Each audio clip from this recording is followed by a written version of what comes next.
The comfort of your favorite seat is now your comfy car selling command center, thanks to Carvana. It doesn't get any better than this. Your favorite seat's the best spot in the house. Make it even better by entering your license plate or VIN and getting a real offer in minutes. There really is no place like home. And speaking of home, Carvana will pick up your car from yours after you finalize your offer. Visit Carvana.com or download the app and sell your car from your comfy place. The comfort of your favorite seat is now your comfy car selling command center, thanks to Carvana. It doesn't get any better than this. Your favorite seat's the best spot in the house. Make it even better by entering your license plate or VIN and getting a real offer in minutes. There really is no place like home. And speaking of home, Carvana will pick up your car from yours after you finalize your offer. Visit Carvana.com or download the app and sell your car from your comfy place.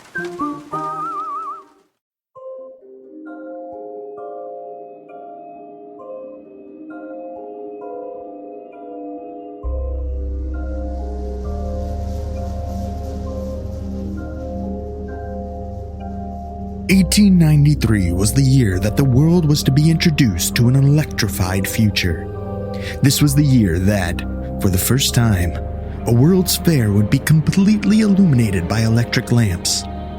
This was made possible by the technology and brilliance of a man under the employ of American engineer and entrepreneur George Westinghouse, a man who possessed a unique talent for perceiving the limitless possibilities provided by electrical engineering and then manifesting those ideas into reality. His inventions were often so far ahead of their time that their innovation and practical application would not be recognized for decades. His vision for a world of free energy has been the inspiration for the generations of scientists who followed him. Was he a man from out of time? Did he perhaps have help from an interplanetary source?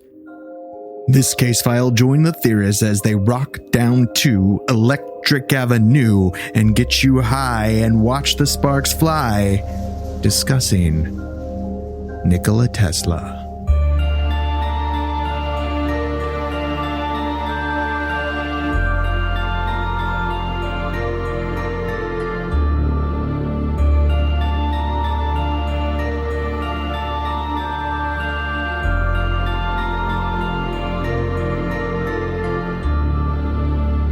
Welcome to Alien Theorists Theorizing, Case File 197, Tesla and Aliens. I'm Sick Braden.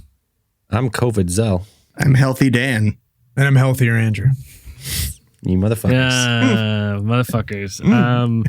So for those who don't know or haven't heard, Zell and I attended what can only be described now as The worst wedding ever. Yeah. Everyone at this outdoor wedding got mucho sick. Everyone caught COVID. Man, honestly, it feels like day 3, but it's like day 5 of being sick with COVID. And we're not drinking this episode, Zell and I, but it's going to be crazier than ever because we both have high fevers. So it's I am still drinking. Are you? Yeah. How? How are you even fucking pulling that off? He's got an IV line just hanging behind with fucking vodka in it. I'm worried about blood clots, so I'm thinning my blood just a little bit. Yeah, that's fine. Is blood clots a thing? It could be. No, it definitely for is. fuck's sakes, it man. fucking could be. Well, I feel like I've got every symptom. Now I got to worry about this. Wait till you get the COVID toes. I've been staring at my toes every morning, looking at them. What are COVID toes? You never heard of COVID toes? Well, you'll find out. Your toes get discolored, or they can get discolored. They go like white or something, don't they? Yet. Well, it's just, you get there's circulation side effects. It's an inflammatory response. Yeah. It's not good. It's not good. So I'm just drinking just a little, tiny bit, just in case. Thin the blood. Why not? So yeah, it's been a wild ride. Like, it's such a weird, this is a huge opportunity for me and Zell to get hired on by the leftist media to promote. Keep promoting the COVID hoax. So it's just, if you guys could go with it, this is a huge opportunity for me and Zell to be sick for the next 2 weeks in order to let everyone know how shitty it is. It's such a weird, dude. It's really the weirdest sickness I've ever had because it changes like hourly almost, and you're just like, what that? Like today, I was feeling great, man. It's because it was made in a lab. That's why. I was feeling good, was. and then it was just like, boom, back to sinus pressure. I'm like, okay, I have a sinus infection again. Like, sweet. Then it's like, it just clears up like an hour later. I'm like, man, awesome. I'm good. Then I'm just like, oh, I'm so nauseous. Just went through up. I was like, what's going on inside my body here? And it's just wild. And now I'm just Braden like, definitely got it worse than me by far. But I had the worst outcome as the fact that now I live in the studio. I shit in the garage in a bucket. and I shower in the backyard with a hose. It's fucking terrible. I love that. Hardcore quarantine. Shits in the bucket or it gets the hose. Hey, quarantining right. And people have asked, people that do know, a lot of people have asked, both me and Zell are vaccinated. We have our first doses, and Doesn't matter. This blows my mind. A lot of people are like, well, I thought you couldn't get it. No, that it was never a thing with getting vaccinated. Nope. You can 100% and will 100% still get it. It just minimizes your chance of having symptoms that will send you to the hospital or morgue. And honestly, I'm so happy I got vaccinated because I feel like with what I've had, I'd be dead if I was full blown. Yeah, you had like a moderate time without it. Maybe you get a little oxygen in your nose there. Yeah. Oh, dude, if I didn't have my nose job, oh, you'd be struggling so I'd be hard struggling right now. I mean, there's an easy explanation. Zell, you're the man of steel. COVID's not going to get you down. Yeah, it's fine. That's why I'm still You're drinking. fine. Yeah, it's good. Fine. I'm sweating profusely in my leather chair, but You're sweating it out. You can't That's see all it. is. I'm just getting rid of it, expelling the disease. Anyways, if we'll sweating it out cured you, I would have been cured day one. we'll Are you kidding me? Are you kidding me? we'll talk more about the ridiculous symptoms we've had in after hours. In after hours, yeah. We'll go through the tale of getting it and what it's been like in after hours. We'll tonight. tell the whole story. Tonight we're talking about the man, the myth, the legend, Nikola Tesla, and aliens. Apparently, some wires were crossed. Some headings may have been made on notepads that we didn't discuss, and it ended up as the title of the episode. Again. We're gonna talk aliens today. Of course. That is For both. I mean, it was going to happen anyways. Now it's like, now there's just no ambiguity as to whether we're going to discuss aliens or not. You know it's coming. Yeah. We're gonna take y'all on a ride, but it's gonna end up at aliens. Now you know we're gonna take you on a fever dream. An electric fever dream featuring your conductor Nikola Tesla, who was born in modern day Croatia in 1856. If you don't know who Tesla is, I mean, like, we're not talking about the cars. We're not talking about the company run by Elon Musk and whose child is probably half alien. Yes. Probably. Good chance. Yeah. I don't know how to pronounce the name. I don't know either. X. It's not Alpha, pronounceable. Eta 16 something. Yeah, Only no aliens idea. can say it. I don't even think he knows, because I watched an interview once where the interviewer like said it phonetically how it's meant to be said, and he was like, how's blah, blah, blah, blah. And then Elon like was like, what? And he goes, how's it? And he's like, what? He goes, your son. He goes, oh, my son. Yeah. It's like, and then I didn't even know I have a son. Right. Yeah. Doesn't he have a few kids? Like, he's got kids from different marriages too, he does. doesn't he? Yeah. No, but we're talking about the I don't know what you want to call him, like the visionary, the He's inventor. Like, they call him like the father of like the modern age, pretty perhaps. much. Yeah. I mean, yeah, you could call him the father of the electric age. A man ahead of Call his him- time, for sure. Called Nikola Tesla Stormborn. No one calls him I that. suppose. Yeah, they do. Well, he was born between fucking January or July 9th and 10th, right at midnight during a lightning storm. There's not an in-between time between dates. He's He's not born He's in between. limbo. If it's midnight, it's the 10th. He started It's the 10th. crowning on the 9th, and by the time he was fully out of the womb, This isn't, dude, you're the medical professional and you're talking about limbo between days here? He was Yeah. born in the purgatory between two Exactly. days. It's exactly what I'm saying. It's what I read from a fucking book, asshole. This is great. This is great. It adds a little mystique to it. Sorry. You hear it. Mr. fucking adding aliens when we talk about him for about 4 seconds during this case file. All right? So wipe the sweat out of your eyes, you prick. They're stinging. So there is perhaps with Nikola Tesla, he was a strange child, or perhaps he was very marked as special from an early age. He demonstrated kind of qualities of obsessiveness that people found during that time. They found it amusing. Like it was almost like parlor tricks of some sort, where he could memorize entire books, or he could, kind of tuck away entire logarithmic tables in his mind and just recite them. Crazy. Offhand. I mean, with the good came the bad as well, unfortunately. Yes, there's also that. But, another one of the good things apparently was that he was able to pick up a lot of languages easily. He was a polyglot of some sort. He could work. Apparently, when he was a child, like he would invent things, or he would, when he would task himself with something or building something, apparently he would not sleep. Like he could function with very little sleep. That's one of the things that's 2 remarked hours, upon about him. 2-3 hours a night. Just like Cosmo Kramer. But it's super interesting how he described himself throughout grade school. Did you guys read that? Like word for word what he said? He said, "I had a violent aversion to the earrings of women. The sight of a pearl would nearly give me a fit. Right. I would not touch the hair of another person except perhaps at the point of a revolver. I'd get a fever from just looking at a peach." A peach? A peach. Right? Like Those stupid fuzzy fruits. Or the makings of an evil genius.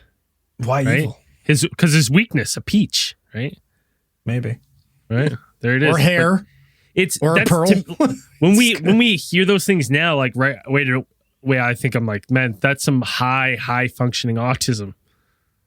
More Right, along like- the lines of Asperger's, but yeah, definitely. Maybe. So at the age of 19, he actually began studying electrical engineering in seriousness. Like he kind of had an interest in it before, and it was always kind of, he came from actually a religious family. His father was actually a priest. And that's so he'd always had this kind of connection to like a spiritual side, but he also was very deeply interested in like the physical sciences.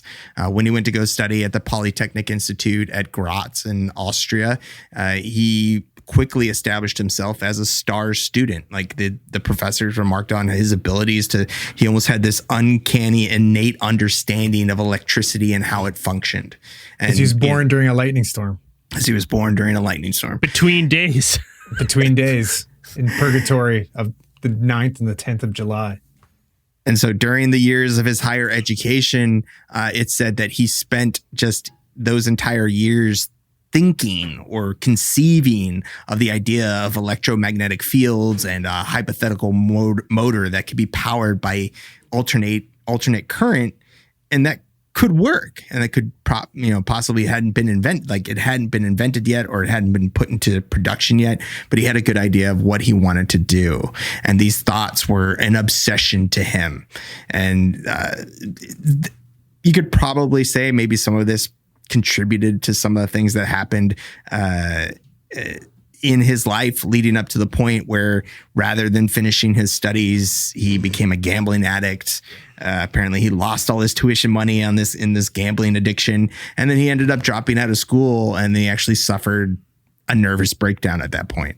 Well, I mean, Yeah, I could see that. though the way he could see the inventions in his mind, he took that through his whole life. Everything he ever developed, he would develop and rework it and perfect it in his mind before he would even take it to the shop. He said, I'm pretty sure he quoted as saying there's no difference between making it in my mind or making it in the shop. The results are the same. He would just see it. He would see the motor. He would build it in his mind. He'd take it apart. He'd fix it. And then when it came time to implement it, he would just build it. And you're like, Right. And one of the first examples he talks about that was in 1881 when he was living in Budapest, or Budapest, depending on how you want to pronounce it. And then when he was actually recovering from that nervous breakdown, he said he was actually walking in a park with a friend who was reciting poetry to him, because I guess that's what you did in the 1800s, late 1800s. I don't know. You got no TV. Do you have a Walkman or anything? That's what me and Zell do when we walk City Park in Kelowna. I go, Zell, read me some of your new poems. Yeah, we go back and forth with a couple poems. It's soothing. Haikus. Soliloquies. Yeah. And he said, like, he remarks and talks about, like, at that very moment, he had this kind of flash where he could see, almost physically see this construction, a diagram in front of him, that he was actually able to, like, take a stick and draw it out of the motor using the principle of rotating magnetic fields. And then he could draw it out. Like it just came to him like a lightning bolt, like just, and then he had it, So this is one example of that thing of what Zell earlier mentioned. He had this ability, or whatever you want to call it, to kind of conceive these things and build them in his mind, and then take them apart and figure out what pieces go where and how it would work and how these things. And, not many people displayed that kind of, or were able to articulate those thoughts at that time. He was very unique in that quality. I can't even do anything above my 5 times tables in my head. Right? Yeah. All right, I got to write that shit down. Yeah, need my fingers. Yeah, well, with the 9 times tables, you can use your fingers, and that's about as far as I can go without a calc. So his dreams of working with electricity and building these motors, naturally where he wanted to go is a place that was very on the forefronts of innovation. So he wanted to go to the United States. So 3 years after he drew this diagram in the dirt of an alternate current motor, he left for New York City, and he arrived there. This is how the story goes, with 4 cents in his pockets and a letter of recommendation from Charles Batchelor, who was one of his former employers. And it was referring him to the Wizard of Menlo Park, Thomas Edison. Yeah, well, it was pretty cool. He wrote, he's like, I know of 2 great men. You are one of them. The other is this young man. Yeah. And he got that recommendation because he was working, wasn't he working for the Paris, like the Edison company, but the Europe version, and he started as a grunt and pretty much was traveling around Europe just fixing all their machines. And then they're like, you know what, this guy is well above his pay grade, and they should give him the opportunity to go to New York. And then the rest is history. So when he began working with Edison, Edison quickly realized that this guy he's a cut above the rest. He's definitely somebody that I would like to. Some people would say that Edison, not necessarily, he didn't perhaps have the engineering talent, perhaps compared to Tesla, between them, if you compared their qualities. But Edison was also he could recognize talent. He was good at doing that as well. He was a master businessman. And he didn't quite have the same love of animals that fucking Tesla had either. No, definitely not. Yeah. And so hated elephants. So there's a story. Household pets. That was it. That elephant broke loose and killed a bunch of people. So it was going down anyways. What you're saying? Supercharged. We'll get to that. So according to Tesla, how he tells the story is that Edison actually offered him $50,000 that, at that time, if he could improve upon the direct current generation plants that Edison had favored, and that he was, planning on building and creating a kind of an electrical infrastructure out of.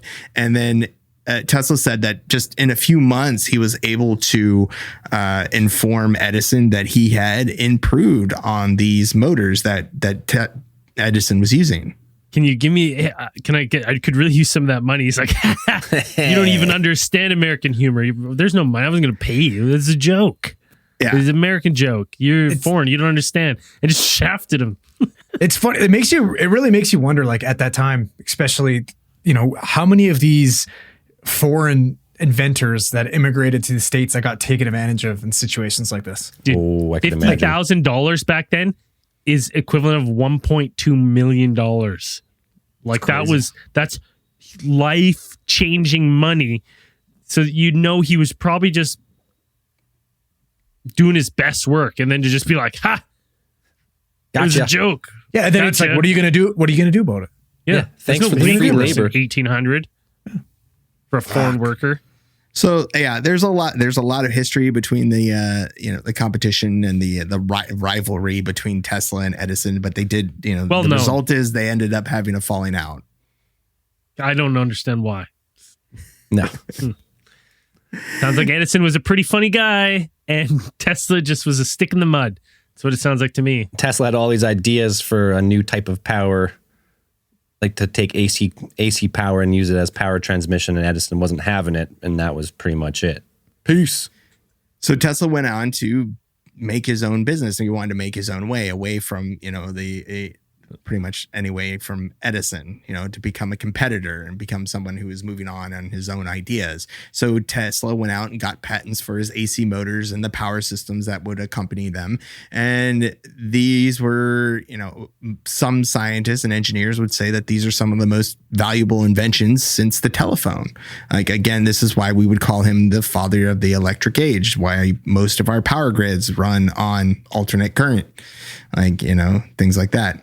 Well, yeah, he's like a lot of people are misinformed that he invented AC power. He just invented how to transmit it long distance, and everything we use in our system's power grid is based off Tesla's work, which is insane. And it's also, you can't really and we can't really write off Edison either. There was a comparison that I came across while researching this, where it was like you can call Tesla the father of the electric age, while Edison is the father of the electronic age, because most of your devices in your house run on direct current. You have some sort of converter within them that, that take that alternate current from your power grid, your local power grid, and then turn it into direct current for the function of your electronics. So, you wouldn't have one without the other, kind of. Anything that has any type of circuit board runs on DC. So in the end, both of them are very valuable. It just took a while. It took a while for people to figure that out. Well, one of them was willing to do it for free. Yeah, wanted to give just better humanity, and one was a the other one was taking advantage of immigrants. Well, fucker. It's so as the story kind of goes, murdering animals. When you have this war of the currents, it was kind of like you had Edison, but you also had George Westinghouse, who's a contributor and recognized that Tesla's designs might be what he actually needed to kind of unseat Edison's DC current. He licensed Tesla's patents for about $60,000 in stocks and cash and royalties based on how much electricity Westinghouse would sell. Now, Westinghouse ended up putting out the money, and he beat Edison and his direct current ideas and things like this. So he pretty much got all the contracts to provide electricity to most of the United States and Europe. The thing was, after he had won this war of the currents, he had lost a lot of money during the litigation phases and in the actual competition. And so he was perhaps teetering on the edge of perhaps bankruptcy or, serious financial doubt at that point. And as the story goes, he told Tesla that in order to avoid paying Tesla, he couldn't afford to pay Tesla for what he had like his patents and things like this, because if he would have had to pay Tesla, Tesla would have had millions and millions of dollars. He would have had to pay him for all of the successful stuff. But because Westinghouse was the person who took a chance on Tesla, Tesla felt morally obligated to Westinghouse, and it said that he tore up the contracts and licenses. Originally, the story goes that Westinghouse asked him to just take a lower percentage, and then Tesla's like, you know what? You help me out. I'll just tear it up and I won't take anything. And he's like, interesting. An unfathomable amount of money torn up. He would have been one of, if not the richest person in the United States, if not the world. He would have been one of the wealthiest people in the world. If you think about it, if his patent was worth any power grid that they set up with this new AC current technology that they were using, he's entitled to a percentage of that. And now that's used worldwide. It was insane how much money he was entitled to, that he's like, betterment of humanity. I don't need that. I'm going to walk away from that. It'll be fine.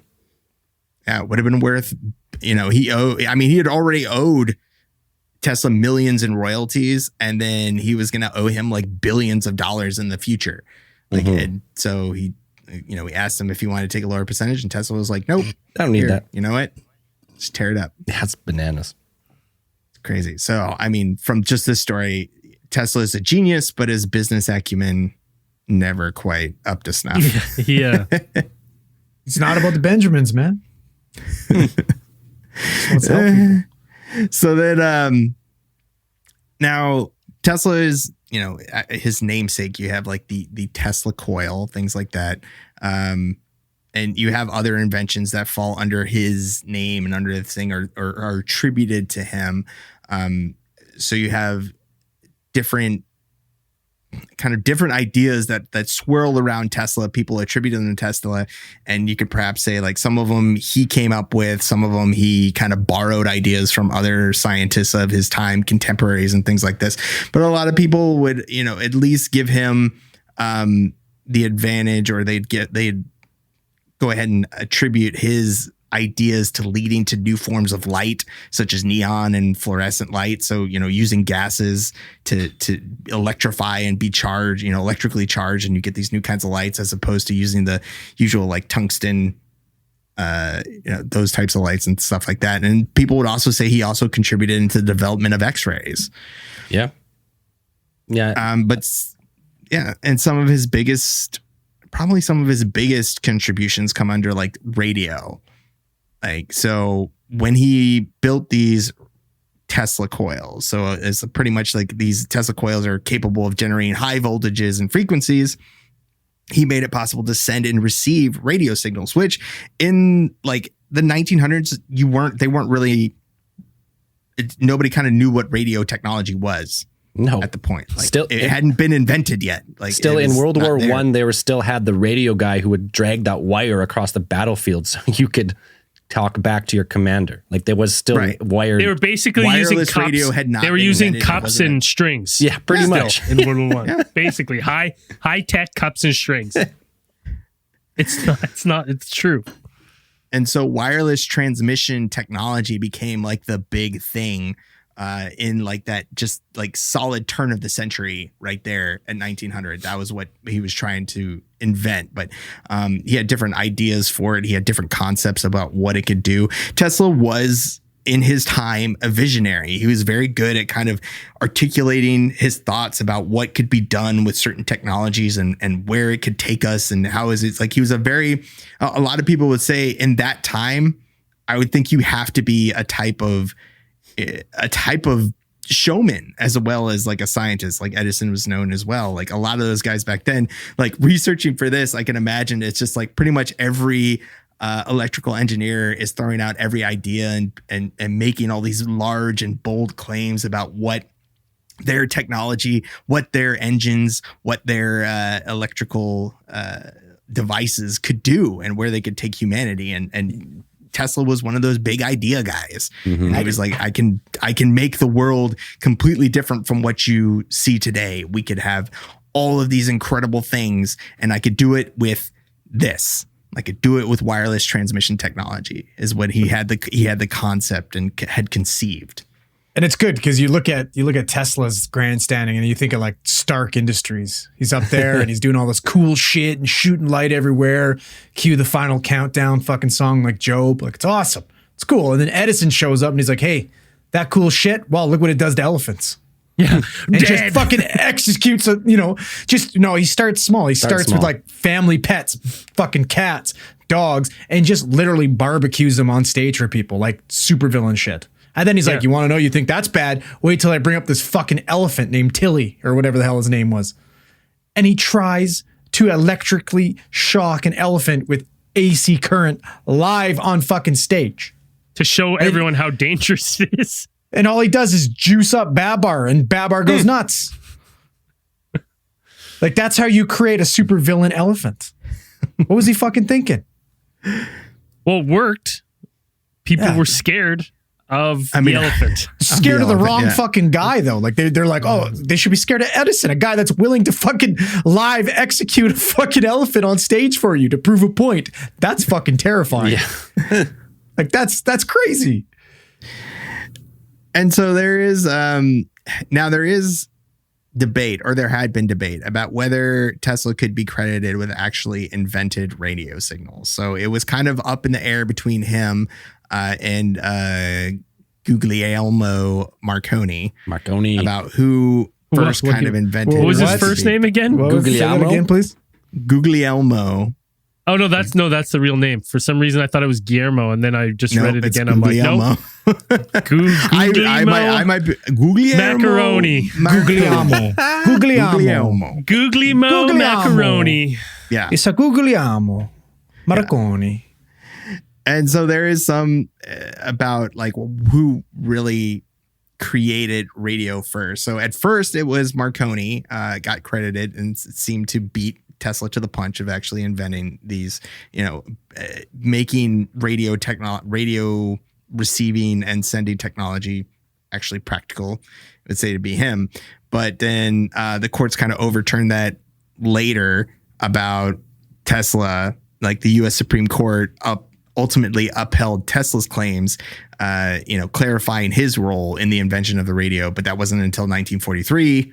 Right. Well, Marconi really when they were both working out at the same time, Marconi got the patents in Europe. He couldn't get them in the States because Tesla claimed that he's using 17 of his patents or whatever.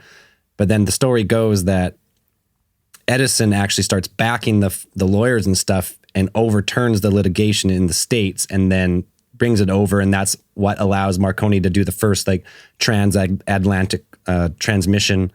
And pretty much he held it for a while. Like, yeah, he's the inventor of radio signals. But eventually, pretty much it was like 6 months after Tesla died, they're like, actually, it was Tesla. And I think he's now credited as the inventor of radio. So they were working on it at the same time. Yeah. Fucking Edison, man. Fucking guy. Just anything to keep our boy Tesla down. Dude, he already stiffed him. I heard it had more to do with getting paid out because at this point in time, Tesla was a citizen, right? He was. No, he would have been a naturalized citizen. Yeah, so he was a citizen, and apparently the patents work. Like if you're a citizen, you can patent it and get paid, whereas an immigrant comes over that's not a citizen, doesn't mean fuck all. They're not going to be getting paid like a citizen would. Right. But I like Edison. I like the sinister Edison angle way better. He's just after him forever. Yeah, bastard. Tesla would continue to work on this idea for wireless transmission. So it wasn't just about his idea being like, okay, he had these ideas talking about, things that would seem to be like predictions of wireless technology, like things like cell phones and having, wireless radio and remote charging devices and things like this. And Tesla, working to this point, had actually convinced JP Morgan of this vision of a wireless globe, a wireless network that could, provide energy to everyone and everywhere without having to use wires or anything like that. And he actually managed to get, $150,000 at the time from Morgan to finance the building. Like the guy that got rich off of fucking fossil fuels, JP Morgan. Yes. What? He's also a banker. Guy fucking changed his tune pretty quick. Dude, he's one of the big families, man. Of the conspiracy families. Oh, dude, I'm telling you, he probably hopped on board just to crash it. Just to stifle the whole thing. Well, so Tesla began work on this giant transmission tower. And this is what the Wardenclyffe Tower, the famous Wardenclyffe Tower. If you look it up, this is one of the Tesla's kind of big projects. And so Tesla hired an architect, Stanford White, to build this giant tower that would extend. It was 200 feet up in the air. It was almost like 200 feet tall. And then it also extended like a couple, like 20 feet or something like that underground as well. And Tesla figured that this would be able to wirelessly transmit power from its location in New York, like across the bay to like Manhattan, New York or wherever. And then be able to, you wouldn't need wires. You could just, charge it up and then it would go. Everything, you could light up light bulbs and turn on all kinds of power devices and things like this. Like that was his idea of being able to do that. Dude, our phones would never have batteries. Just always charging, always connected to the grid. To power. Yeah. That would have been so perfect like 3 generations of iPhones ago. Yeah. When you had like 4 minutes of fucking battery life. But perhaps people would say these are the highest heights to which Tesla would rise to, because after this, like after, JP Morgan realized that the financial prospects of having wirelessly transmitted energy, there's no way to meter it. Once he realized that, I think that's kind of how the story goes. Once you realize that you can't profit from it, essentially, he cut the funding. He said, no, I'm not going to give you any more money. And also Tesla was like, I need more money to build this because $150,000 wasn't going to cut it. So he still needed more money to complete the construction. JP Morgan pulled out. Tesla tried to find more investors.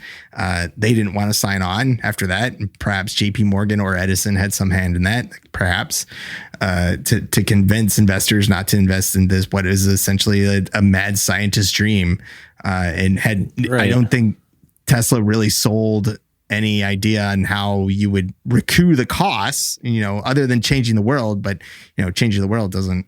Well, he said, like, originally with the tower, like the wireless transmission, he thought like you could send and receive, like he pretty much was quoting what we have now, like the smartphone, and like we'd be able to send video and signals and stuff and receive it on something the size of a watch.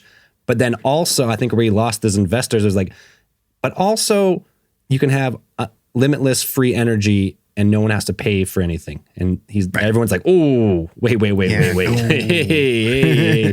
All the other stuff sounds great. Here. All the other stuff sounds great, but how are we going to make money from it? He's like, we're not. We're going to do it for the better of humanity. And they're like, oh, no. Nah, don't like that. Squash it. So this is the main, like that was the main push for, after this was his big chance, essentially. And I guess you could say he blew it. But then after that, things get a little bit more strange after that Tesla time. Tesla becomes a little bit more, a little bit more.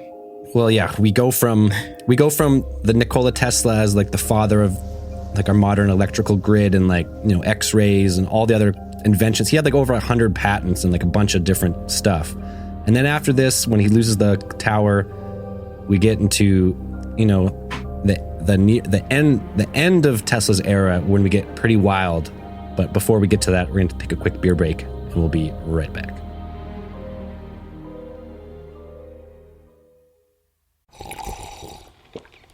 That's not just the sound of that first sip of Morning Joe. It's the sound of someone shopping for a car on Carvana from the comfort of home. That's a good blend. It's time to take it easy, like answering some easy questions to get pre-qualified for a car in minutes.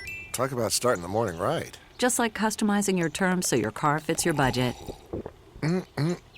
Visit Carvana.com or download the app to experience car shopping the way it should be. Convenient, comfortable. The comfort of your favorite seat is now your comfy car selling command center, thanks to Carvana. It doesn't get any better than this. Your favorite seat's the best spot in the house. Make it even better by entering your license plate or VIN and getting a real offer in minutes. There really is no place like home. And speaking of home, Carvana will pick up your car from yours after you finalize your offer. Visit Carvana.com or download the app and sell your car from your comfy place.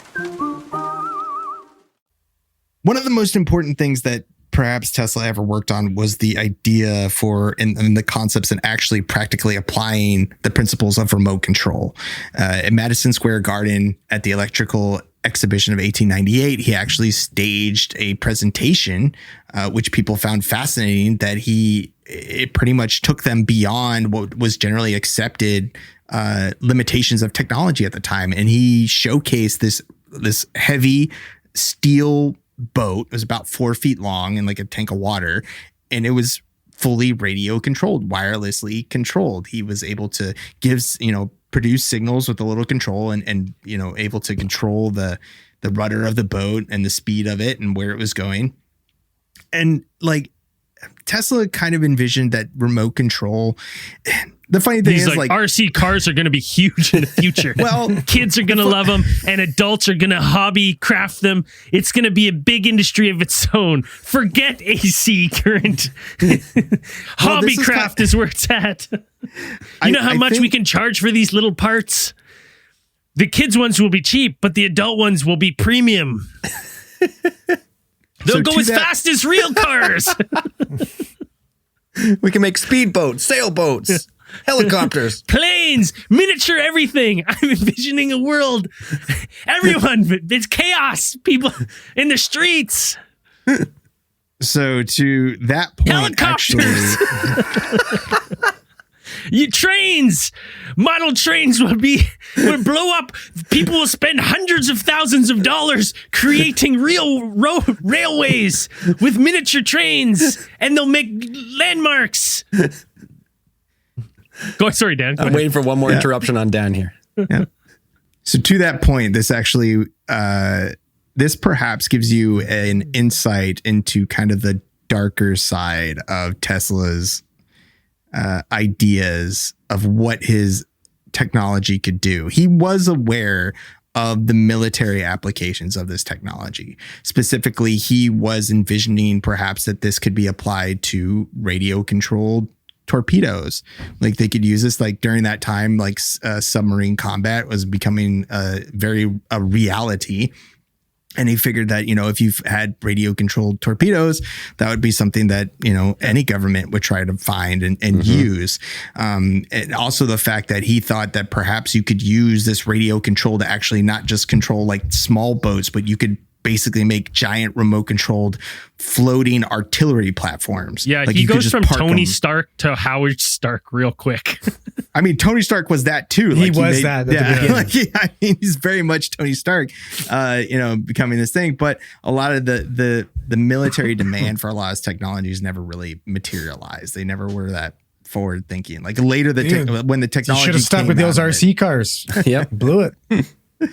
And later that technology, like the principles of the technology, the concepts would be applied in the future. But when Tesla was at his prime, we could say that the demand never really, came out for him to actually produce any of these technologies large scale.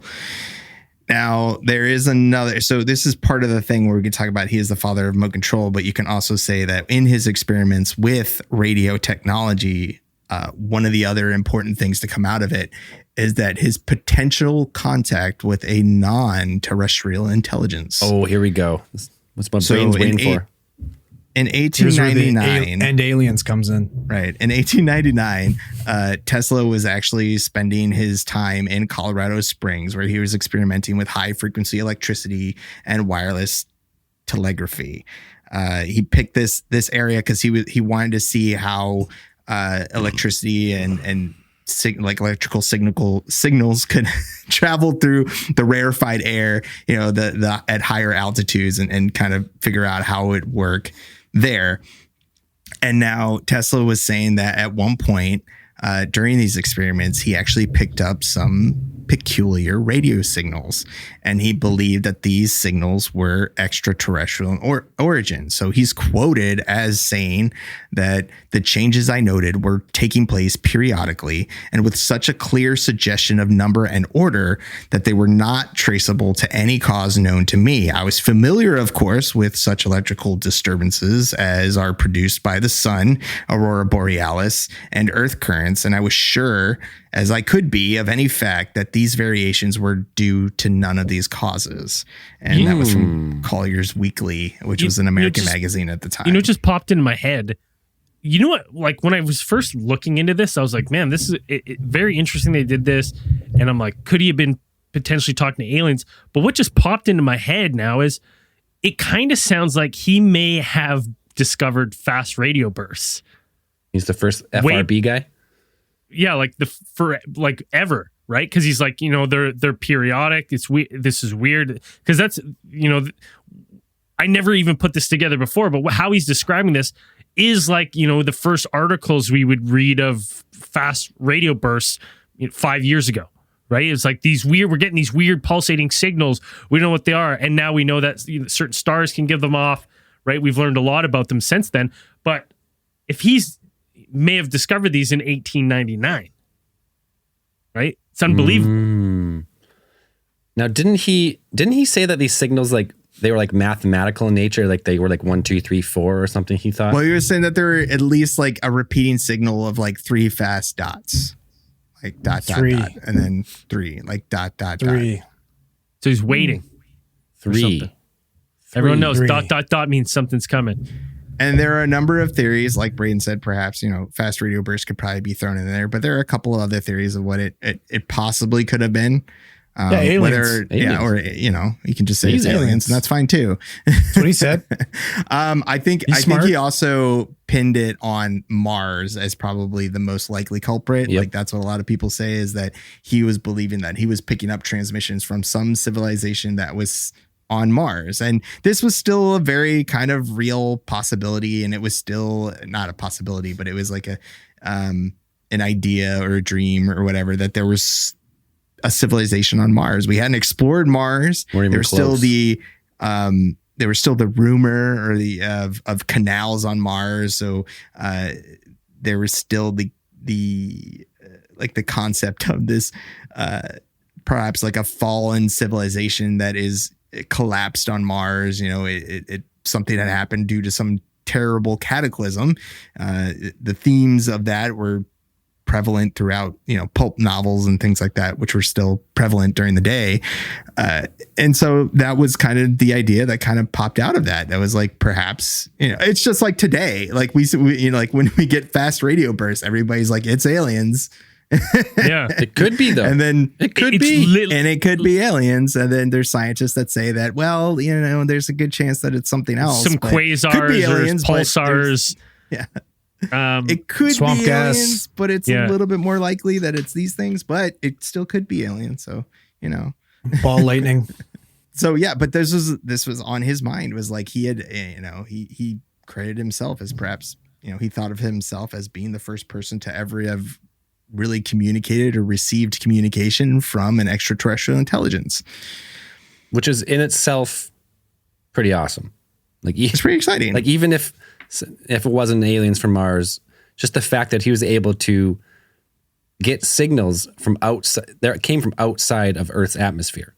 So either maybe it was like electrical interference in our atmosphere, or something from the sun or something else. He's like the first person to record, signals from outside of Earth, which is pretty awesome. I think one of the most likely, or what is seen as the most likely cause of it, was that there was one of his contemporaries was experimenting with wireless transmission technology at the time, and they were actually, like, at the time that he reported getting the signal was around the same time that they were actually broadcasting the. It was fucking Edison again. Well, it wasn't Edison. It wasn't Edison. Edison. He's trying to discredit him. I don't know if it was Marconi, but it was it might have been another one. There's a lot of them, but they were broadcasting S, like the Morse code for S, which is ... Like that's what it is. SOS ... dash ... But they were, they were providing a like a presentation or an example, and they were saying that perhaps it does what radio signals do, and what we know is a real phenomenon is where you can bounce it off the ionosphere.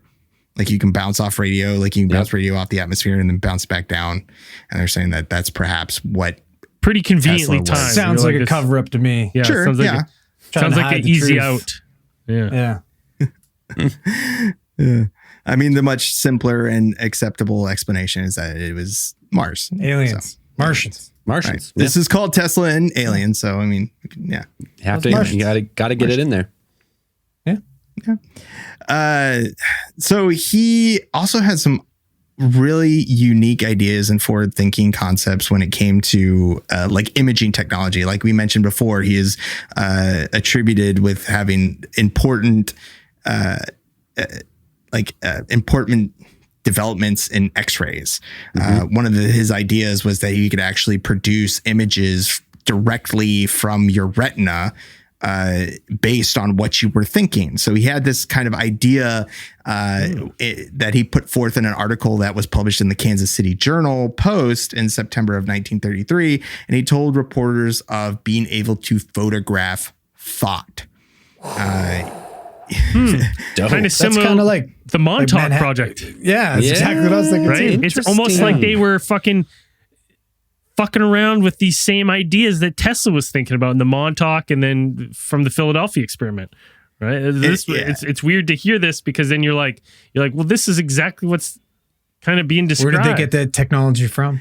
Yeah, and so in his idea, there's no way they would have seized all the patents, right? Like the CIA when he died in FBI, the government didn't seize all the patents when he died in the 40s, extrapolate, start using all these patents to see if they worked the next 20 years in MK Ultra and Montauk Project and Philadelphia experiment. It's like they had the patents because they stole them and seized them away from the public, and then were quietly using them around to see if they could get these things to work. Great granddaddy probably someone Trump hitting SOS across the world, bouncing off us. Great uncle Trump told us that stuff's all bogus. None of it worked. It was all bullshit. We saw it. No, that must be correct. That's got to be the truth. Got to be the truth. To be. Yeah. So he's quoted as saying that in 1893, while engaged in certain investigations, I became convinced that a definite image formed in thought must by reflex action produce a corresponding image on the retina, which might be read by a suitable apparatus. Now, if it be true that a thought reflects an image on the retina, it is mere question of illuminating the same property and taking photographs, and then using the ordinary methods are available to project the image on a screen. Well, it's crazy because like when you see an object, but you can also visualize an object almost equally as well.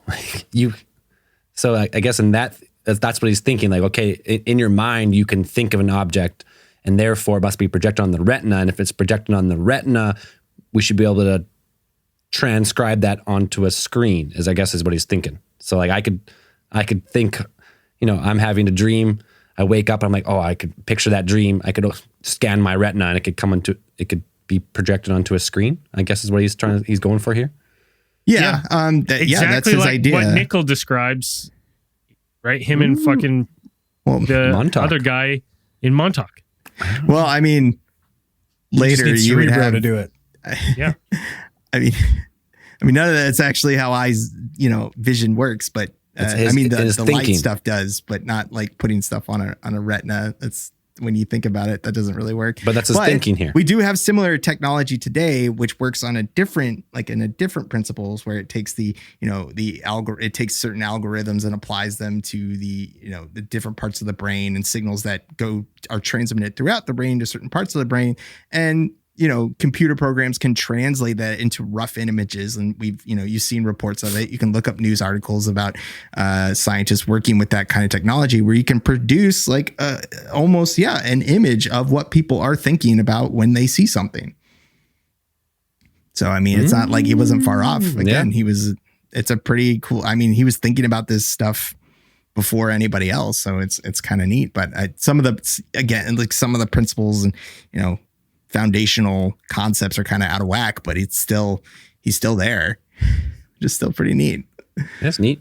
And one of his other ideas was he is attributed with coming up with what is called like the Tesla oscillator, which also has the name the earthquake machine. Other people know it as.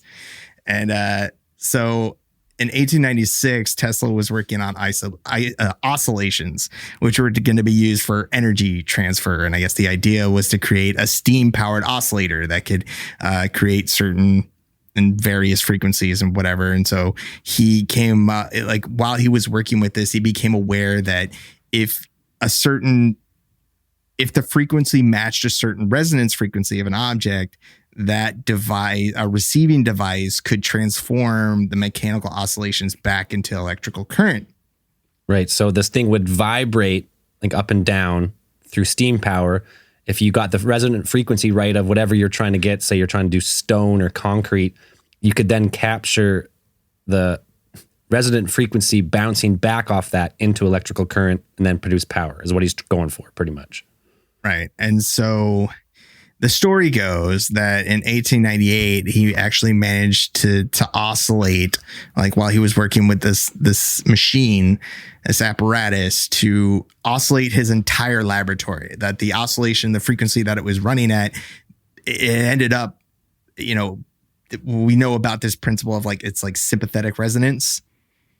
Is that correct? I'm pretty sure. That sounds right. Like the resonant frequency of an object would. Right. Yeah.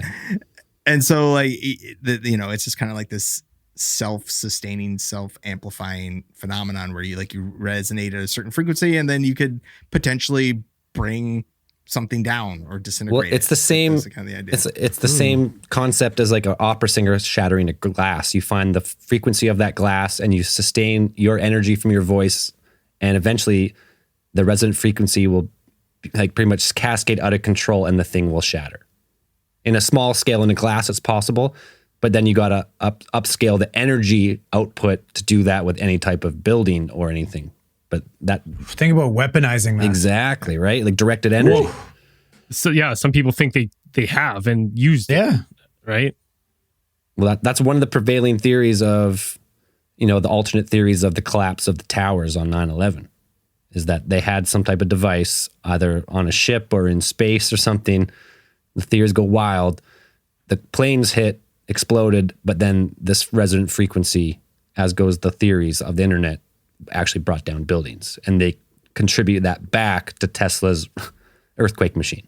Well, then if you look at that, like it goes back to like when Tesla died, they seized all his patents, right? Like the government seized them all. So if they were experimenting with them, right, and we now have a connection between his patents, MK Ultra, Project Montauk, potentially the World Trade Center. I'm not saying that's what happened, but you have all these things. It's like a theory out there. There's a theory of that, but you have a link of like these patents were made. These technologies, Tesla was experimenting with them. They get seized by the government, and now they seemingly used years and years later, where these things may have been built upon or perfected. Yeah. Now, didn't the story goes that he actually in his laboratory may have created an earthquake in New York with this machine? Well, I was saying that there's a story that he created kind of a prototype device, like a smaller version of it, I suppose, and that he would go to certain buildings and he would actually use it on buildings, to get them to vibrate. Like he would walk. I know it conjures up a weird picture, like a weird image of Tesla walking into buildings and and out this tiny little device out from his underneath his jacket and attaching it to a support beam or something. Yeah. And then put it on a support beam and what are you doing? And he's like, science. And oh, okay. Dude, I came across a hilarious story. I have no idea if it was true or not, but I guess Mark Twain had a notorious constipation. And he was at Tesla's lab in New York, and he got Mark Twain to stand on this platform. And after 1 minute, he ran to the bathroom and shit himself because he fucking vibrated Twain's bowels so bad that he cured his constipation. That was a story I found on the internet. I have no idea if that was true or not, but just thought it was funny. I don't know. Some people say, take a ride on your, if you're a little backed up, you take a ride on your riding mower. Some people say it works. Yeah, vibrates the colon. Or your earthquake machine. Yeah, or earthquake whatever machine. You got handy. Whatever's easiest. Yeah. So that's one of his things. But perhaps Tesla's crowning achievement, or one of his biggest claims, was that he had the idea that he was going to produce a device that would hurl bolts like Thor, which was the title that the New York Times in 1915 gave to their article, pretty much. Tesla said that he would be able to harness a beam of metal ions that would shoot out at 270,000 miles per hour. And you could take this technology and you'd be able to you could take down airplanes in the air from 250 miles away. And he called it the Teleforce weapon, is what he named it. But then, once the media took a hold of it, everybody pretty much called it a death ray. Death ray, or he referred to it as a peace ray, because he said if every world's military had it, then there'd be no war, because no one could ever attack you, because everyone would have this fucking devastating technology. Right. That was always kind of Tesla's idea, was that if everybody had the technology and mutually assured destruction seemed like his only solution to most of it. He was always like, if everybody has the technology to destroy everybody else, then nobody has any reason to make war. To destroy anyone. Yeah. Man, the quote is, a military weapon that would accelerate mercury particles at 48 times the speed of sound inside a vacuum chamber and shoot a high velocity beam through free air of such tremendous energy that it would bring down a fleet of 10,000 enemy airplanes at a distance of 250 Something miles. like he said, like packing 100 billion watts into just 1/100 millionth of a square centimeter. So if you imagine what that's like. And this unleash it, and the whole air just like Everything exploding. everything explodes. I mean, well, it's like, you take like you hear the things like you take like a small object, like it's like a rail gun kind of. Yeah. Like you take like a small object, accelerate it to such a, just such a speed or whatever, like in tornadoes where you have like eggs that go through, that can smash through concrete walls and stuff like that. So, And there was a story that no one else took him serious, but the Soviet Union did do a test of it in 39, but I couldn't find. well, they did contract him. Like they gave him a contract, I think for it's like $25,000 or something, to actually research beam technology. Like that was what they kind of hired him to do, or they contracted him to do. And then What were you saying, Zell? Well, they said they did a partial test, but when I look into it, I was like, well, what was the partial test? It doesn't really say. So obviously it didn't go anywhere, but they were the only ones to take interest in his death beam technology. Right. Everyone else is like, there's no way that works. And they're like, well, we'll give it a chance, because if it does might work, as well try it. Yeah, if it does work, then we win. Yeah. Height of the Cold War kicking up. Like, yeah. So yeah, and then after this, like again, like this was 1915. Tesla at some point had started to kind of decline in both health and what would seemingly his mental faculties started to kind of leave off at some point, or deteriorate to such a point, As all humans do. as all humans do. And perhaps you could make you probably could cite a lot of cases with, people of great intellect who in their later years, started to lose it a little bit more, or it's a little bit more apparent that they're, not exactly not exactly all there. At Dan, some point. are you referring to his love for a certain pigeon? We're all That's pigeons. perfectly And normal, yes, man. loves Well, no, pigeons. there was a certain pigeon he loved more than any other pigeon. All right. This is true. Andrew, take us down the demise of Nikola Tesla. Well, something we need to know about Tesla is something very important. Tesla was never married, right? Celibate. Did never talk about his love life until he met this certain pigeon. He fell in love with a very special white pigeon that he visited regularly. And he was reported saying, "I loved that pigeon as a man loves a woman, and she loved me." These are real She things. loved him. This is real stuff. It's like, these are all That's facts. pigeon love, man. Yeah. But I'm like, it's weird because I had this, like, I saved this, and it's kind of weird after we kind of went into him being able to supposedly talk to Martians, right? And he said that they were talking with the 3 beeps, because something that you learn about Tesla is his obsession with things that were divisible by 3. 369. So yeah. Tesla would sometimes walk around the block 3 times before entering a building. After finishing a meal, he would clean his plate with 18 napkins, and he would only live in a hotel room that was labeled with a number that was divisible by 3. He believed that the numbers 3, 6, and 9 had extreme importance. In a quote, he once even stated that if you knew the magnificence of the 3, 6, and 9, you would know the key to the universe. Fuck. Shit. Maybe he learned something. We got to cut one of us. 369. He's like, he's getting into like, the golden ratio, like Fibonacci sequence and all that, probably. Yeah. Well, it's interesting though, because like when you think about it, like what math is pretty much the universal language, right? Like no matter where you are, 2 + 2 = fucking 6, right? No, Yeah. 2 + 2 = 4, right? Like Equals 3, 6, 9. Well, Tesla says that humans did not discover mathematics. They didn't. It was already there. They didn't invent mathematics. They discovered it. It's the universal language. Yeah.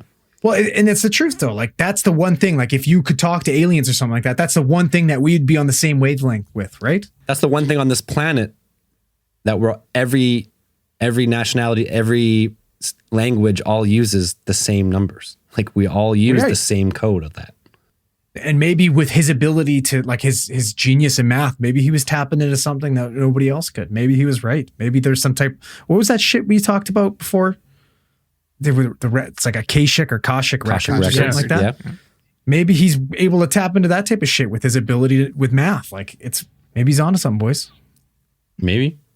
I'm not even smart enough to begin to understand the importance of 3, 6, or 9. Yeah, well, I try to look into it, and it's like it's pretty much a circle. We all know the importance of 6-9. So I mean, Yeah. He gets dude. He gets into it. He gets into it like a circle has 360 degrees. Split the circle in half, 180. The root of 180 is 9. You go to 90. It's like you go down this huge rabbit hole of why there's importance. So if you're, I would also be like, if you're an electrical engineer, you probably know those things are important. Like those numbers are important.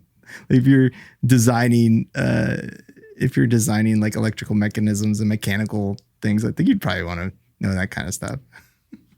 Yeah. Like, to speak to Tesla's genius, there's also people that believe that he himself was an alien. Fuck yeah. Like receiving Right? information. Receiving some sort of information for the betterment of humankind. He really not interested in money, which is a really powerful motivator for basically everyone. And he's tearing up $1 million contracts. Not interested in sex, love, relationships, other than with a single white pigeon. Like those are basic. That's basic human fucking needs, man. No interest in it. There's even a declassified FBI document called the Interplanetary Sessions Newsletter. This document was written on June 14th, 1957, and it contains some claims that Tesla was originally from planet Venus. He's a Venusian. Ooh. And that he was brought to this planet as a baby in 1856, and he was left with Mr. and Mrs. Tesla, Clark similar Kent? to Superman. Yeah. The Kents. Right? Where this is real? This is a declassified FBI document. Are you sure? A real declassified. I don't know about this. Yes. No. I'm saying it's a D-class. Okay. But just because it's hold on. Dan, I got it. Okay. This is He's got it. 100% He's got it. fact, and obviously the FBI was onto something. No, it's contained when you look at this document and you look at it. It contains a wide range of just information that they have. It's not like a factual thing. It is, in fact, a newsletter. So this could be, in fact, a newsletter from, say, like what's the daily tabloid or Daily what's Bugle? It could be the Weekly World News. Weekly World News, exactly. And it's just in this. The FBI had this. Or document. somebody sent it to them. Like somebody Yeah. sent it to the FBI. If they address it to the FBI and they're like, hey, like you need to read this, like the FBI will include it in a file and then it gets declassified with the other stuff. Yeah. So It's not like we believe this. It's just like, well, this is included in the file because it's got Tesla. It's regarding Tesla. Like, Yeah. that's it. now, but having said that, I don't think he is from living in the atmospheres of Venus. We all know what a hellscape that is. But to say that he himself was some sort of alien or hybrid, I found interesting because I'm like, he did seem to be tapped into some information way ahead of his time. What are you guys' thoughts on that? Well, he's definitely way ahead of his time. As far as like his wireless, he's trying to transmit like wireless communication, wireless energy. That's 100 years ahead of his time. Like we didn't really we didn't get that till I'm just saying we didn't get wireless transmission of like messages and stuff till like we got text messages in the 90s. We didn't get video messages till 2006 or whatever the fuck. Like he's well ahead of his time there. Maybe whoever was talking to him, the Martians supposedly or whatever, was using the wireless transmission to send him messages with this technology. Maybe they did that during the lightning strike when he was born. Hey, I never thought about that in the vast time between In days. the split times between July 9th and 10th. Well, Andrew mentioned the Akashic records, like tapping into like everything that is or ever will be, and him being able to, in his mind, build and see new technologies that do not exist, take them apart, rebuild them till they work, and then implement them is pretty alien, in my opinion. Like that's pretty nuts. So nuts. Like how many people can actually do that or have done that throughout history? Not that many, I'm sure. I think it was Freddie Silva one time we talked to who was talking about like the Anunnaki being here and either being trapped here, not trapped here, but they just they had no choice other than to, continue their bloodline. So they started making humans or mating with humans to basically store their knowledge in DNA. Right. And then perhaps this is just Tesla's just one of those lucky peoples where it's his parents got together and whatever, they both had a good piece of a puzzle that connected, right? And it just tapped into some information, like the Akashic Records or something that now he was just getting a flood to. They just kept coming to him in visions. Maybe it was something like that. So maybe not necessarily an alien, but he had a lot of maybe Anunnaki precursed genetics in him. Do you think that would happen a little bit more frequently than just him? And then I guess the only person you could think of maybe Elon Musk would be our generation's fucking Tesla. Wait. No, I hate that. Okay, can we just quickly address that? Yeah, Elon Musk is not the Tesla or not the Nikola Tesla. He didn't invent Tesla. Martin Eberhard and Mark Tarpenning invented Tesla. I understand that, but he's also just a figurehead. He's just an investor and a figurehead. All right, is the cars the most important thing that fucking that Elon Musk has created? No, not even close. PayPal. Not even fucking close. Elon Musk created PayPal, which revolutionized digital financial transactions, which is pretty insane. And then he does use his billions of dollars, number one, to alter cryptocurrency markets. Yeah, fucker. Number two, to invest in technology that could possibly save the human race in the case of global cataclysm by getting us to Mars and restarting humanity on a foreign planet. So he is doing stuff. I mean, he's a billionaire, so it's not like he's not doing it for financial gain, but he's using his financial gain where Tesla could have used it. Like if Nikola Tesla actually got his patents and got all his money and still used that money to benefit humanity, he probably would have been better off because he didn't understand that humanity as a whole, especially when you get to big business, is super greedy and they don't give a fuck. It's because they stopped him.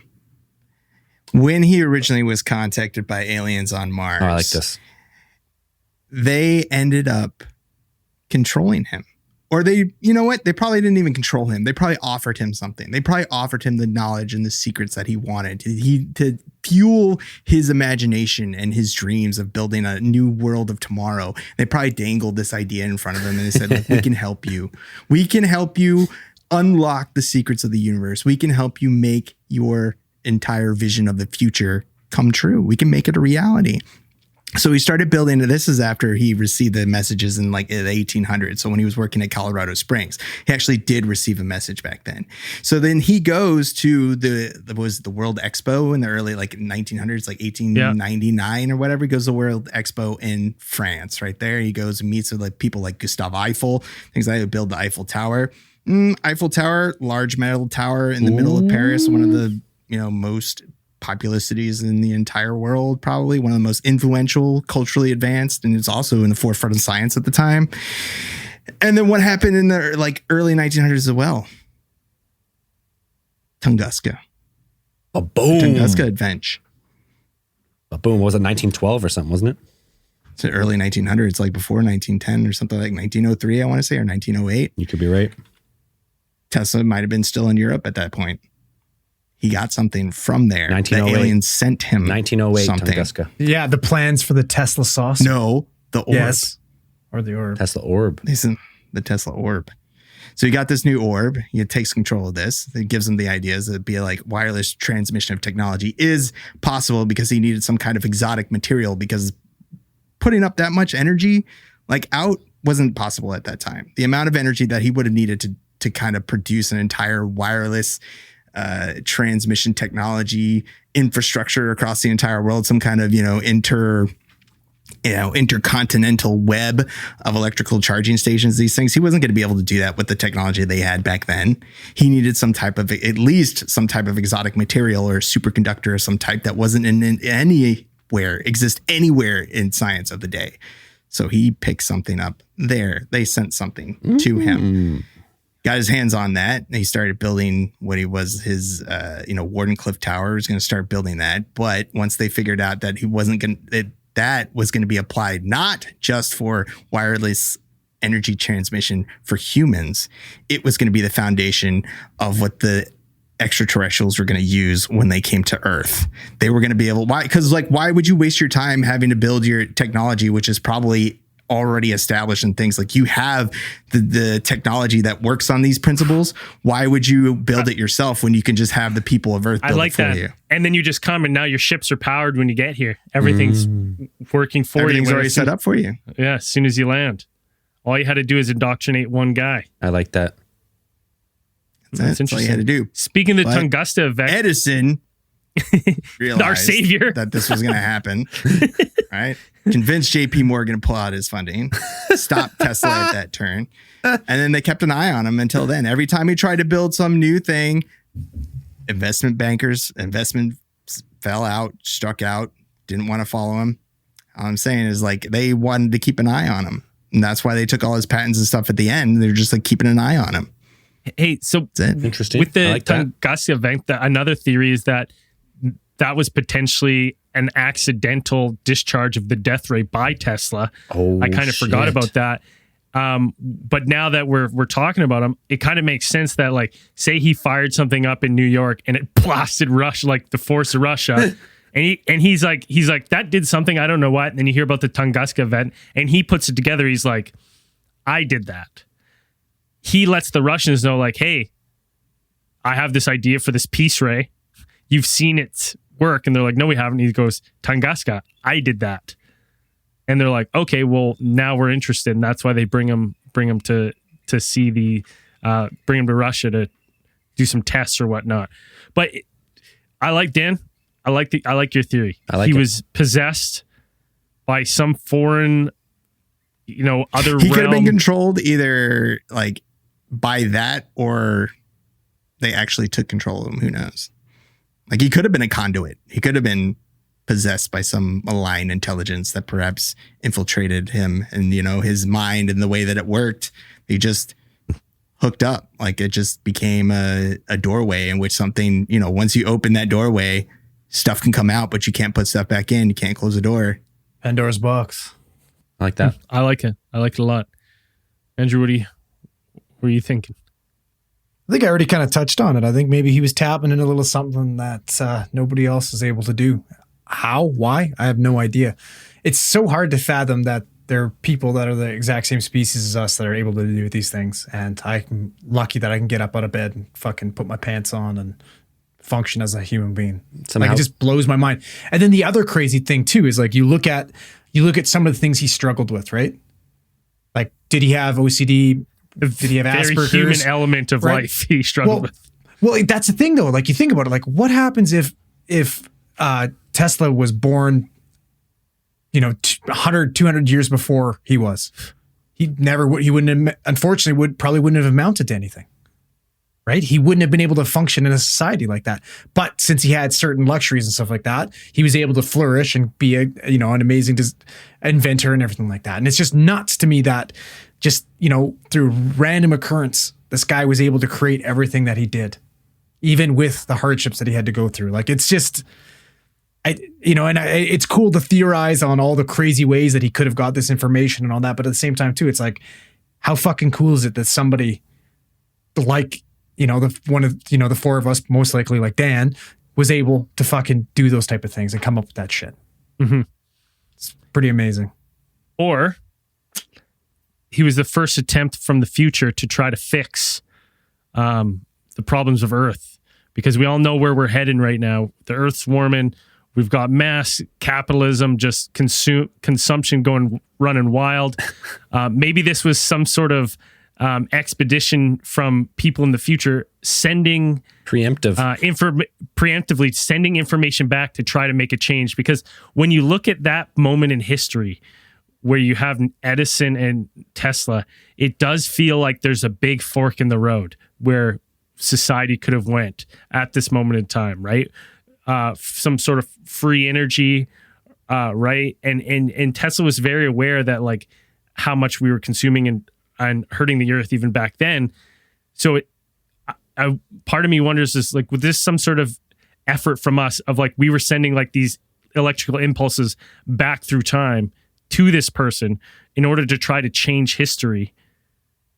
But it obviously failed because capitalism is just too strong.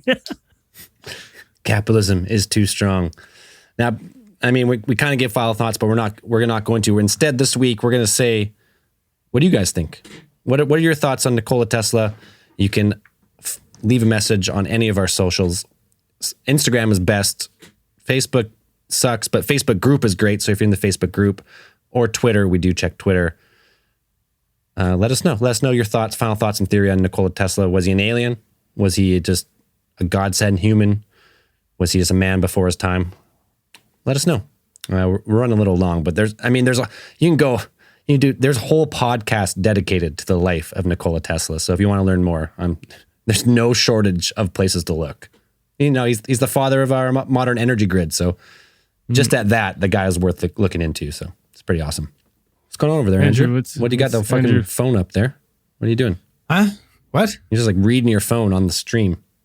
Yeah, man, I'm glued to this. This is nuts. I got a text message here from a friend of mine. Oh, you don't say. I do say.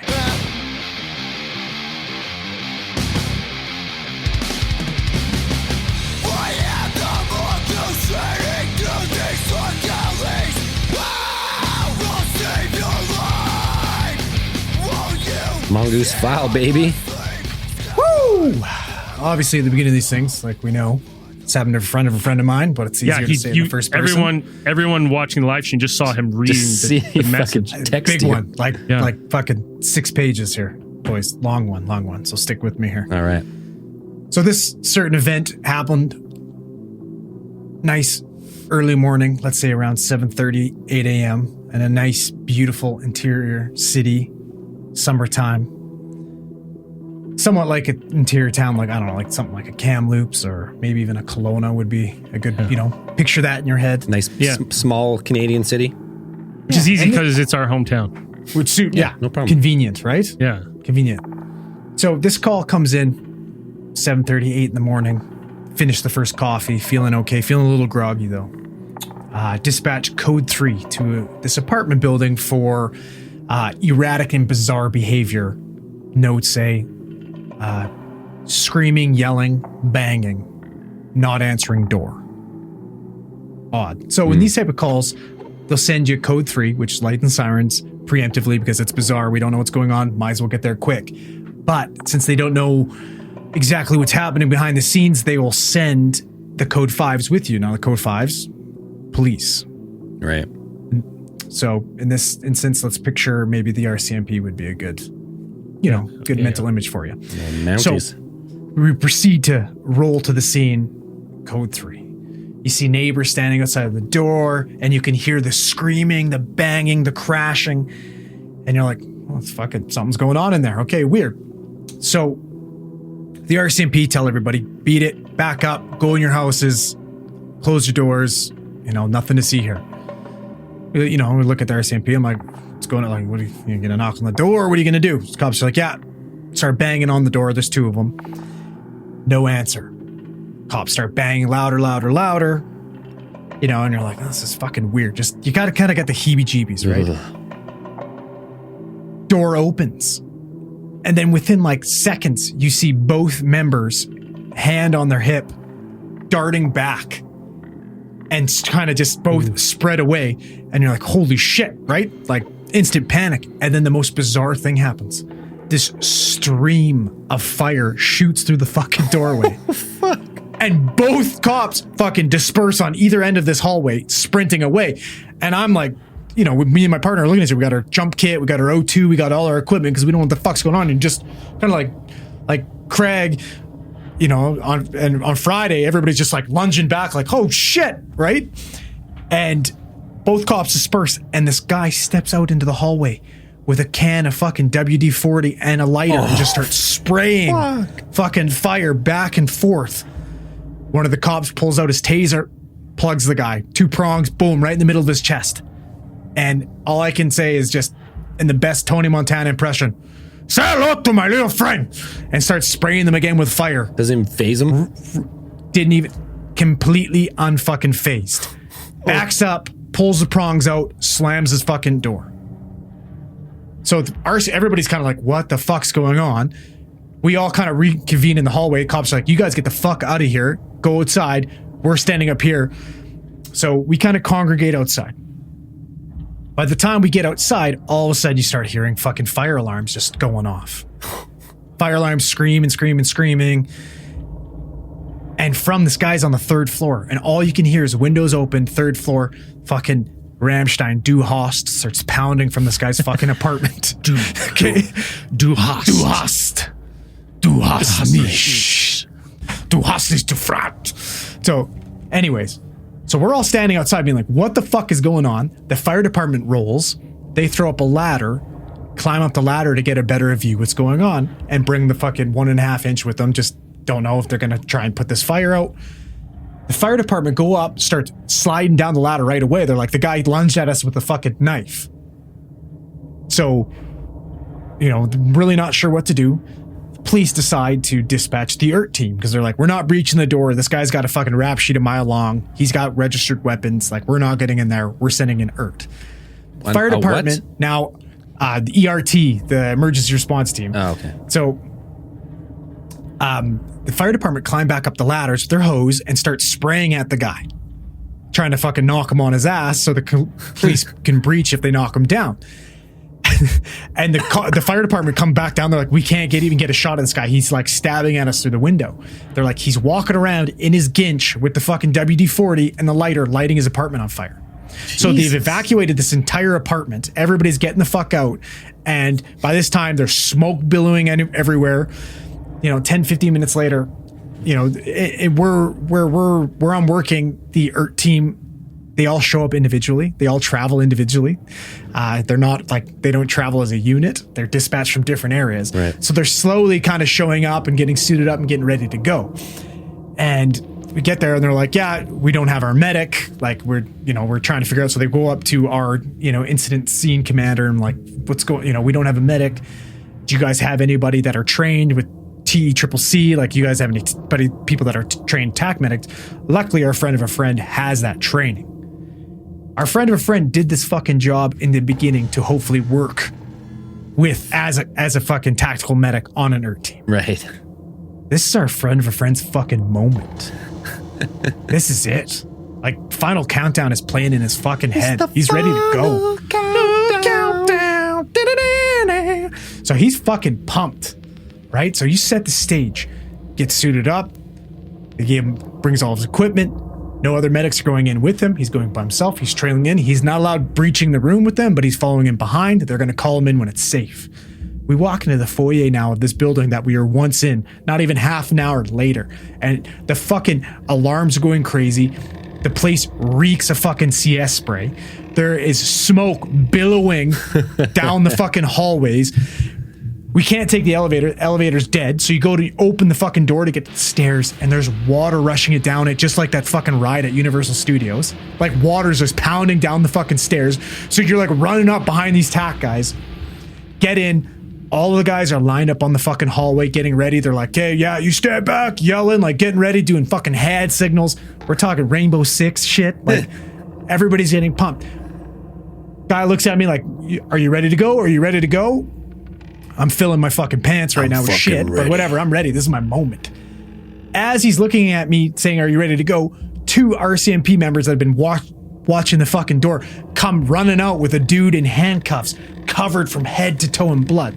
So this asshole decided before my moment to fucking jump out of the fucking room with a knife. Cops go to fucking tase him, and before they can tase him, he takes the fucking knife, puts it up to his throat, and gets half his fucking jugular right before he got to his carotid to fucking commit suicide in front of them. They tase him again. He drops, handcuff him. So he's coming towards us covered in blood, and I'm like, holy fuck. I'm like, did they shoot him? What the fuck, right? And he's handcuffed. They're carrying him, and as they're carrying him, his head flops back, and you can just see this large fucking hole in his neck with all his art. Like, so you can definitely see the blood spurting out of his jugular. And then you look and he didn't go deep enough on the other side. So all his arteries and veins are all exposed. It's all superficial. So the skin's just slopped off. So immediately grab pressure on the fucking jugular, got an ABD pad in my hand, large, big pant absorbent pad, put it on there, and I'm like holding it on his throat. And the guy's fucking looking at me, gurgling, let me fucking die, and kicking and punching. Like, dude, it was fucking crazy. Carry this guy out like 4.5. One of the cops got his legs. I'm holding his neck. The other cop's got his arms, the handcuffs, and like run him out all the way down the fucking slippery ass stairs onto our bed. Slam him. I'm still holding pressure. ALS shows up. They fucking snow this guy. They give him the most sedative I've ever seen them give anyone. And he's not a large man. And I'm riding, like straddling him on the fucking cot into the back of the ambulance, holding pressure. And he's fighting the entire time. He didn't go down once. We fought this guy. Like, I'm talking handcuffed, putting him in like arm bars and like locking him down, trying to get IV lines on him. Like, it was fucking madness. And wow, he's still alive. Wow, that is It's fucking crazy. I would have read that too during the case file. Yeah, I would have tuned out there for 5 minutes reading that for sure. It's fucking nuts. Fun though. But yeah, sorry boys. A little bit distracted. No, that's there. fucking. Oh fuck. Oh man. Oh, all right. Well, sometimes you get a wild one, eh? Every once in a while. Wild stories. Makes the job worth doing. We also got Theorite of the Week this week. Fuck yeah. This one was awesome. We got a message on Instagram about some custom themed alien theorist theorizing nail designs from Mama Bear Nails. That's MUMMABEAR Nails on Instagram. If you need nails done in the UK and you want some ATT nails, you got to hit this girl up. They're awesome. They look amazing. Got a little logo on there. Spectacular. Well-deserved Theorite of the Week. No kidding. Cheers to that. That was pretty awesome. Spreading ATT love on people's nails. Yeah. I love it. That's great. All right. And if you want to watch the live stream of the episodes, get access to Discord and all the other bonus stuff, head over to patreon.com/Alien Theorist Podcast or find the link in the show notes. Easy. This week's newest supporters: Jose Guzman, full year pledge by Boom Boom Shroom, Damien, Pieter Vase, Keith Buckley, Martin Stolp, Bodie Miller, Slick Willie, awesome, Josh Mixon, Cole, full year pledge by Catherine Ward, Clay Haverfield, Adam Watkins, Victorious Vices, and a full year Ron Pond approved pledge by Tristan Palmero Reeves. And last but not least, Nancy O'Brien went up a tier. I missed her last week, so we gotta get her in there. Did you say Keith Buckley? Keith Buckley? Did I say Keith Buckley? Yeah. When did I say that? Did you say Keith Buckley? Keith Buckley, yeah. Holy fuck, boys! If that's the lead singer from Every Time I Die, I'd have a heart attack. Hey, if that's Keith Buckley for Every Time I Die, let us know. I'm fucking heart attack. Even if it isn't, just let us know it is so Andrew can have a heart attack. Well, I'd have a heart on for at least a month, at least. Yeah. Talk about heart attack. Yeah. So Keith, you listening? Just tell us it is. And as we always say at the end of these things, keep those eyes on the skies. See you in after hours.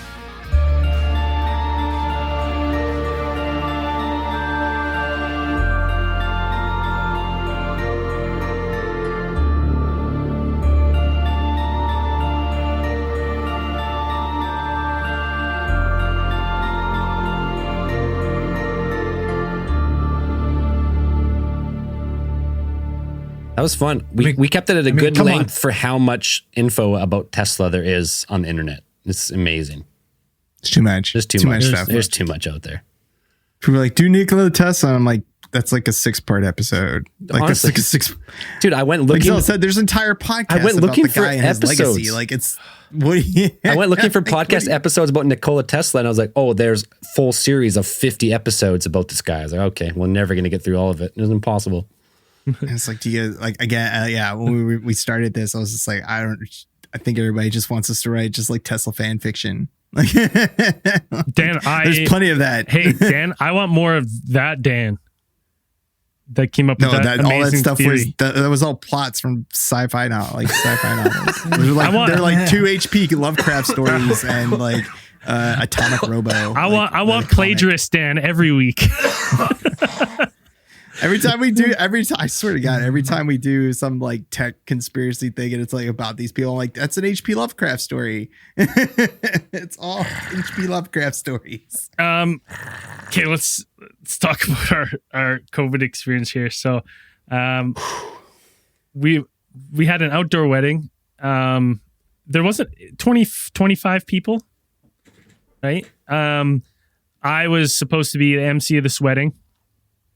So I couldn't say no. So I was like, okay, well, I guess I'm coming. The wedding was planned last minute. Actually, our listeners will know Cody, who's been on What's the Meaning of This? He's been on the show. He got married. We get there Saturday. I haven't heard anything from Cody because Cody doesn't like to make plans. He's a man of very few words. Yeah. He's a real go with the flow kind of guy. So I'm like, all right, well, I'm emceeing. I don't know anything. We're sitting at Zell's having beers. He's texting me saying like, hey man, like, yeah, you got to come to the house early. And I'm like, okay, well, hopefully you'll fill me in on what we're emceeing there. We're drinking beers and Steph comes out and goes like, oh, the pictures from like Cody's wedding are amazing. And we're like, what? What do you mean? So we look and Cody has all these pictures posted from the night before at his wedding. Yep. So I'm kind of like, was there like what? I gotta ask, like, was there any consideration about like COVID? Like, was there any like it's outdoors? was that on your mind at the time? Like, no. Like, I definitely had like, a false it's only sense gonna of be so many people. There was very few people. Dan, at the time of going to this wedding, there was maybe 30 active cases in British Columbia. Okay, yeah, that's what right. We're open for business. Gatherings, unlimited number of people. It can be outdoor gatherings, and they still limited this wedding to 25 people. So there was COVID thought, right? And it's outdoor. So we're confused because I'm like, what the fuck? I was like, I thought I was emceeing the wedding. So I'm like, I'm kind of confused. So we go there and I go there early and I show up and I'm like, hey. Cody's like, hey man, like here's some drinks. Like, let's just start drinking. I'm like, did you guys get married yesterday? He goes, yeah. I'm like, oh, was I supposed to be there? He goes, no. And I went, oh.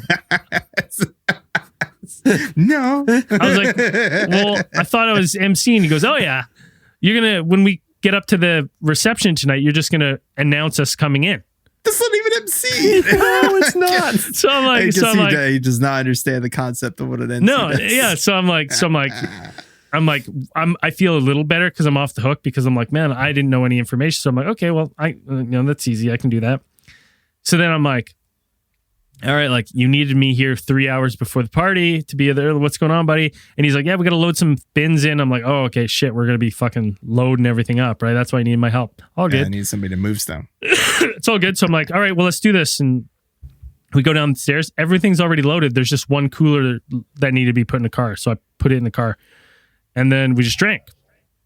And then we're like, oh, okay. 4 hours. Go 4 hours. Then I'm like, I haven't eaten dinner.